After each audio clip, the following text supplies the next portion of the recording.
The camera had a major impact on our nation. This innovation changed people's outlook on current events happening in the world. Without the camera, nobody would have been able to see what the Civil War in Dust Bowl looks like. It captured the effects that these events had on society. These snapshots of the past started the legacy that is known today as photography. Photography has made an impact on everything from ordinary people to huge businesses. Without photography, there would be no movies and there wouldn't be television either. There would also be no advertising, which would be unfortunate for all businesses that needed to spread the word of their product or service. Doctors would also have a harder time curing patients because without photography, there would be no x-rays or CAT scans. The pinhole camera was the first camera ever made. This camera did not actually take pictures. The pinhole camera was lens photography. The aluminum shutter covered the hole on the front of the camera. When using the pinhole camera, the brighter the sun around you, the smaller you open the aluminum shutter.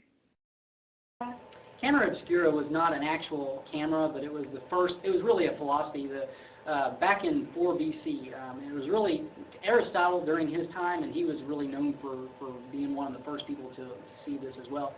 They came in one day and saw a hole in a cave, and on the opposite side of the wall there, they saw an image projected onto the wall. And so they coined the term camera obscura because all it was a projected image coming through a cave wall, and that's really how it came to be. The first camera to take pictures is sometimes known as the daguerreotype. Louis Daguerre invented this process in 1837. The process involved a copper sheet plated with silver and placed inside a camera and exposed. This was treated with mercury vapor, which made the image more visible. Daguerre was given credit for the first photograph because he was the first to gain public support, when indeed the man who actually took the picture was Nice for Nice. The collotype was invented in 1840 by William Talbot.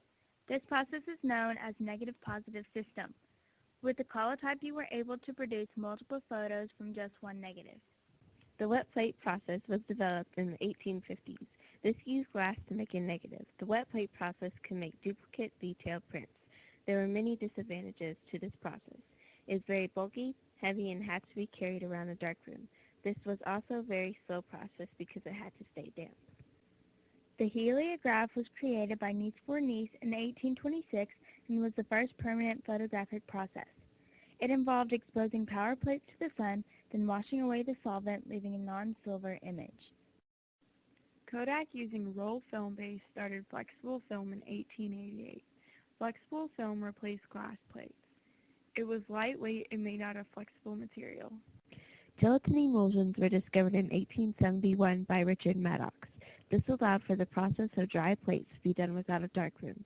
This caused the consistency of materials because plates could be made in a factory. The first photograph to appear in newspapers was in 1877. By 1905, every newspaper had photographs. On February 9, 1865, Abraham Lincoln posed for a photograph that is now on the $5 bill.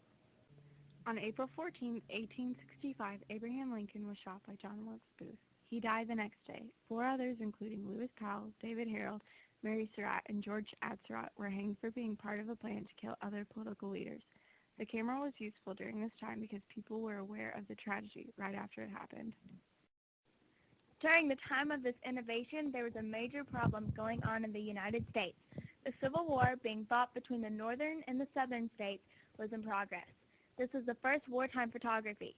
Photographers during that time period would carry around a darkroom and a horse and buggy and take pictures, and most died while trying to capture the action. Portraits taken from the Civil War like this one were photographs called lithographs. This is where artists would take greasy crayons or pencils and go over the photographs so there would be color, since colored film had not been created yet.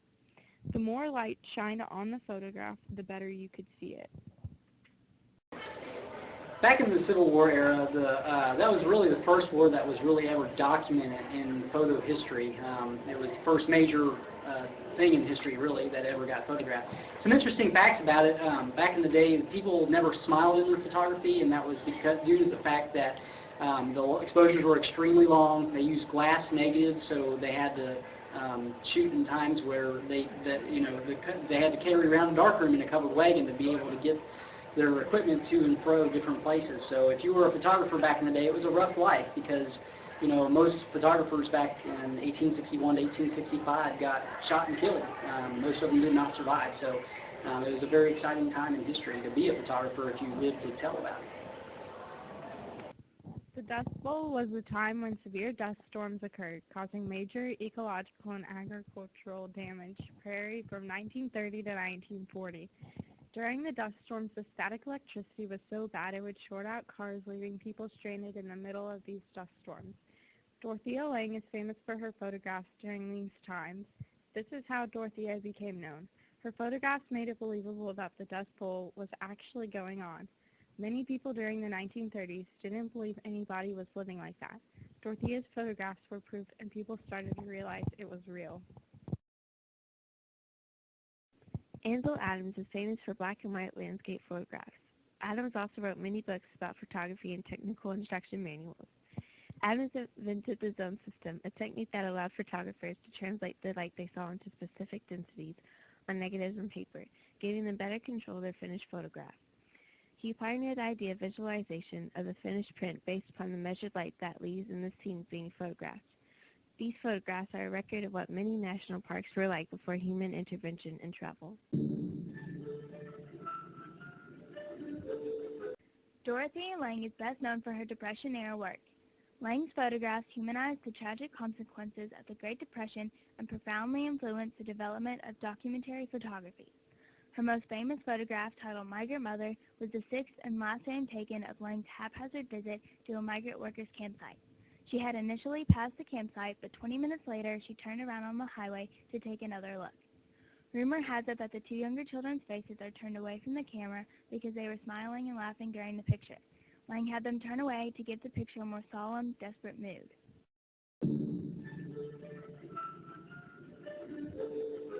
The camera was one of the greatest innovations in history. Without it, the world would not be the same.